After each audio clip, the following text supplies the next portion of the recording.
Wengane zowethi impela sibona lapha ke inkulumo kaMongameli ke we-EFF uJulius Malema ngengathi ke bekhuluma namhlanje ke eNorthwest. Kanti ke wengane zowethi impela uMalema uthi uyalibona ke iqulu ke labantu ke lihamba ke emgaqweni ke lemasha lithi ke alifuni ke abantu bokufika njengoba ke bale phana ke abantu baseZimbabwe wabala pha baseGhana wabala ke namanye amazwe akhona lana ke eAfrika.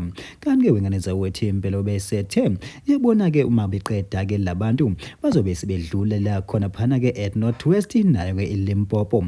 Wathi yazini funa ke nina nisheshe ke nivale ke lempi ngoba ke mengaba ke ningayivale ke le mashi ke nani ke nizogcina ke senithola ke amachaphazelo. Uthi hey uzodibana ke nomZulu bese kubuza ukuthi yini le ingqiniba uyibiza ngeligama abese ke impela ke uyangena ke ngenduku uthi hey bafowethu ke impela ke inqandeni ke lempi angiphathi ke abaseLimpopo ke ngoba kuona ke vele ke bamnyama akusikho nje nesidingo sokuthi ke bangabe bekukhulumisa wengane zothi impela usho njalo phana kuJulius ke Malema osukwini la namhlanje phana ke Northwest bafethu phana masikhuluma khula kuyona ke Mboso City MTV asinethulile yona ke le nkulumo yakhe nani nginizwele fighters kyabona wa machiwa mo bar batho ba re bona ba batle batho ba utswa kontle ba shapa ma Zimbabwe ba shapa ma Ghanaian ba shapa everything ba re hey le ba Limpopo ba shapiwa no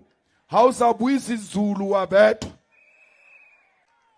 lena le west ba Northwest le tshwana le rena ko Limpopo ha ba qeta ka ma Zimbabwe you must know we are next because bo butchisha re ntweking ka siZulu ye just talk about hack. So you must stop it before it comes to you.